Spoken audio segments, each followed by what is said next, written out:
Hello, everybody. Coach David here at Cutting Edge Fencing. I need to adjust that.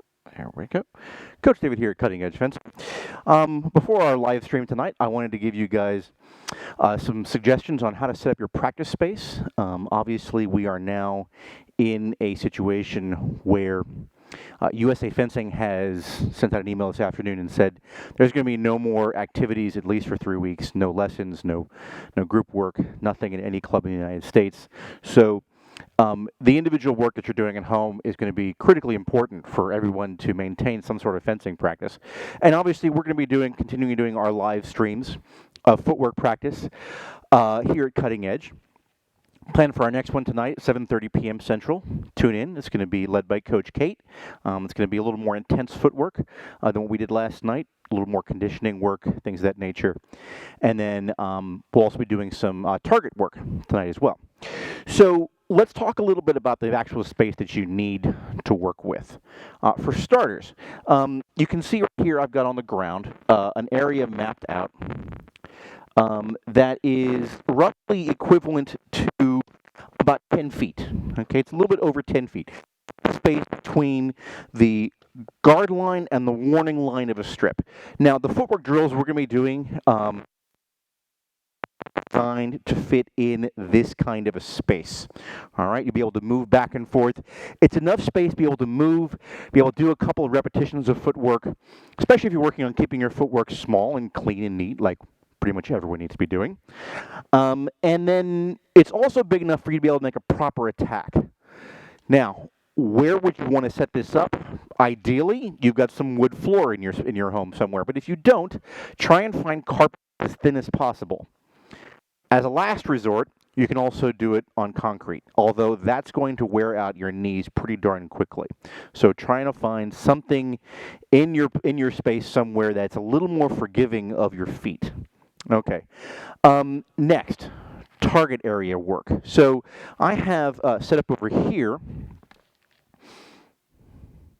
a chair where I've got a mask on it. Now, this is a little bit higher than you would have a chair on the ground, and that's important because you want the mask to allow you to practice your cuts and be able to do everything that you need to do with there. Also, what you can do is you can set that little mask target up here at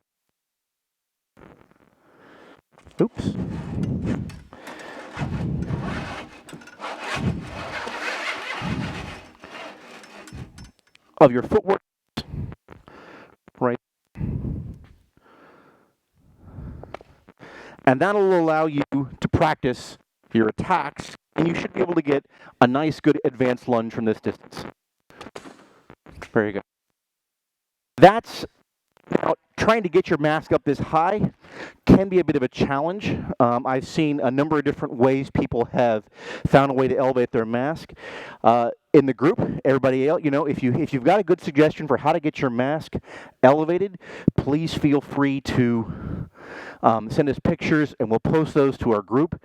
There's a couple of other options I want to show you about some other things we've done here and that we've seen in the past. First of all, building a target is actually not a bad idea. So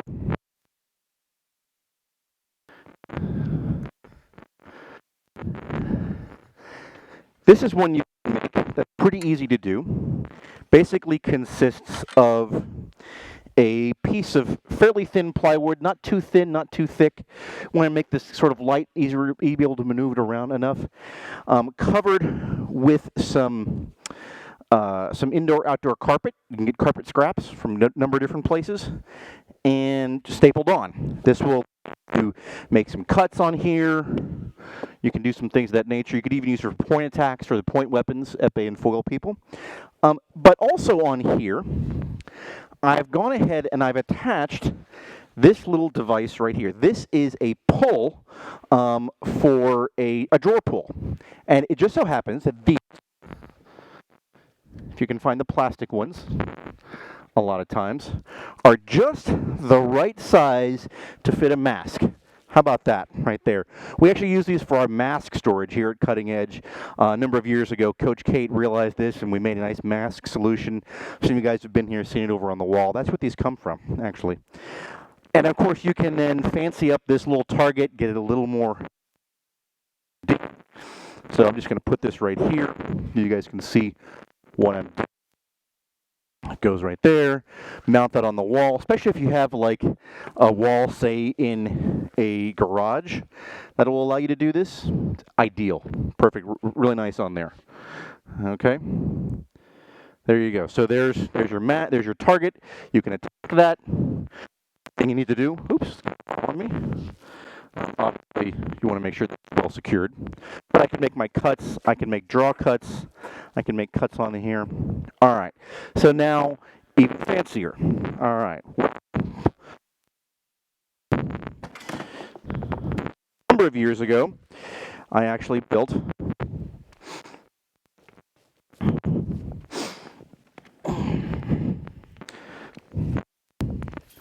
a leather target.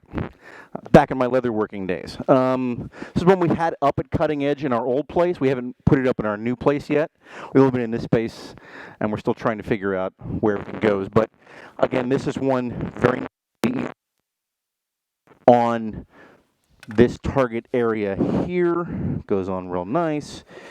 It's got some hooks in the back where it mounts on, and should go on nice and easily. If I can get it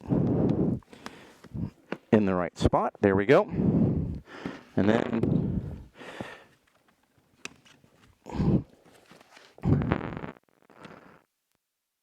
wow, you've got a really nice target area set up now. You can practice attacks onto here. Again, you want to mount this so that this target right here is at least at shoulder level, okay? Nice thing about this with here is you can actually mount, this is going to be at head level.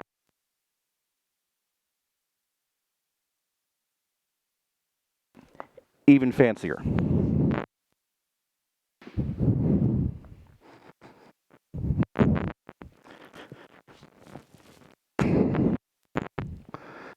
So, it's a target arm sold by Mike Mergens down in Houston. Michael Mergens down in Houston from the Armorer store. And he sells a complete kit about this and also has instructions on his website about how to make a fencing dummy.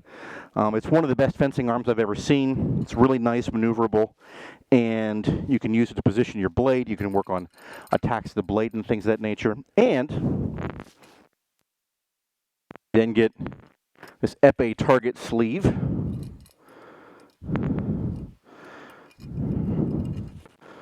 Put that over it.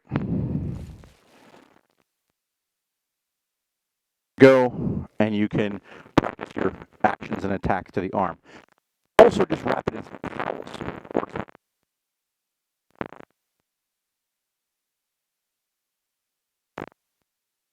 Expensive.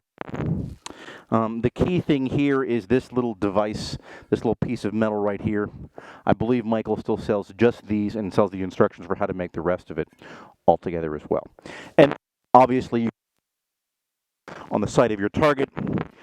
The nice thing about this one is it is adjustable, and you can have different positions using various different things. You can adjust the position of the blade, you can adjust the position of arm, you can make it look like it's coming across you or straight up, and do it a couple different options that way.